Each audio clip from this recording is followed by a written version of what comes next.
Kun Tunsatit, I'm really sympathetic with Kun Yingluck. She has been in politics for about 6 weeks, and suddenly she is facing everyday reporters asking all sorts of questions. And now reporters have to come back to the office and trying to decipher, decode what she said. That's what I'm about to say to you. Yeah. You have to be sympathetic with people like me also. Why? Every day I come to the office having to, trying to I understand decode what the new prime minister or the prime minister to be is telling the public. Right. On the, a lot of these promises during the election campaign are coming up. Yes. And she has to answer, whether she's going to do this and that and this and that. Yes. And the answers she gave to reporters in the past few days are quite confusing. I don't know whether she's confused or the reporters are confused. Maybe both sides have been very confused. What are some of the questions and answers? First thing is the oil fund story. Oil fund. Yes. We remember that when she said at the Rajamankara Stadium, she said in a clear-cut manner that she is going to scrap the oil fund. Right, meaning that oil prices will come down. Yes. Right? But now, after a lot of people have come out to criticize this policy, she said, no. I didn't mean to scrap the whole oil fund, but I was just saying that the contributions to the oil fund will be cut down, which is basically the same thing. Yes. Because if the contributions are cut, the fund cannot exist anymore.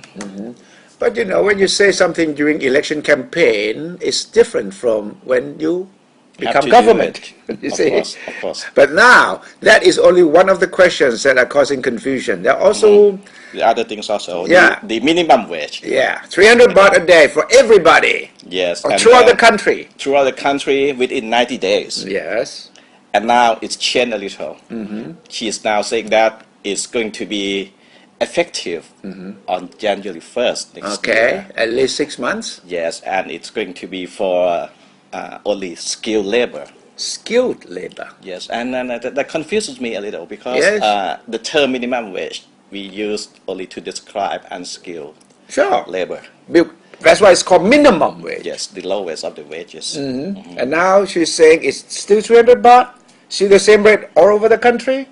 Right. And starting on Jan 1st next year? It would be 300 baht for skilled labor. So it could be anything.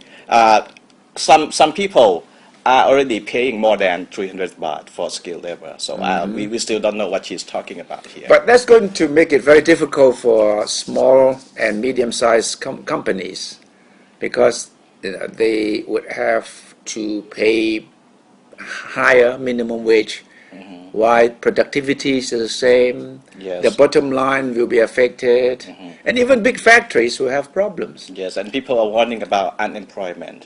If you don't have enough money to pay this much minimum you lay off some people so that you can pay the minimum wage that the government imposes so this upon could you. explain why she's backtracking a little on this also. Okay, next issue. Yes. The red leaders in the cabinet. Yeah, are there any red shirt leaders in the new cabinet? We still don't know. She's saying that she's still open to anyone. No, but a few days ago she said something to the effect that she may consider, not having red shirt leaders in the cabinet. Or maybe she was responding to a question of a reporter. Since she's new to this kind of sort of interview on the go, she seemed to be responding to questions without really knowing that it could become a headline in the paper the next morning. So when a reporter asks her whether you think that there will be red shirt leaders in your cabinet, is it right thing to do? You may get criticized, this sort of thing. She would say, well, we have to look into it. We'll talk about it. But then today, she said something like, no, of course, there's no discrimination against red shirt leaders. Exactly. So we have to wait and see. This could be really quick because she's only have a few days to form the new cabinet, so it's easier to see what she's meaning.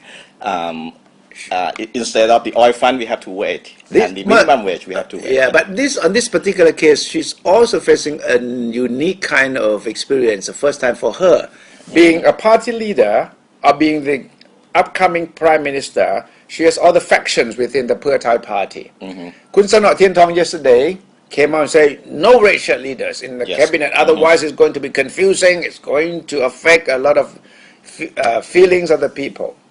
And then one of the racial leaders, Kun Kaw Kaew, Pikun Thong Kaew, said, no, racial leaders must be there because they have helped Pheu Thai party to win this election. Yes, that's why, and you are, Yingluck, right in the middle of these conflicting opinions in the party.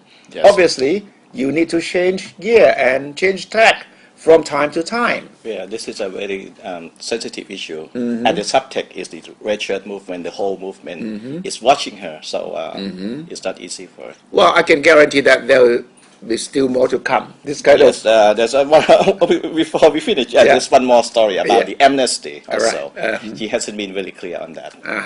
So if I were her handler, I would advise her not to give interview to CNN, BBC, Al Jazeera, because they ask tough questions and they sometimes put leading questions. And of course, she should talk to Thai reporters, but make sure she sits down and answer questions very clearly, one by one, instead of walking past the reporters popping a microphone in front of her and ask her questions that she didn't have time to think about, and that could cause more confusion.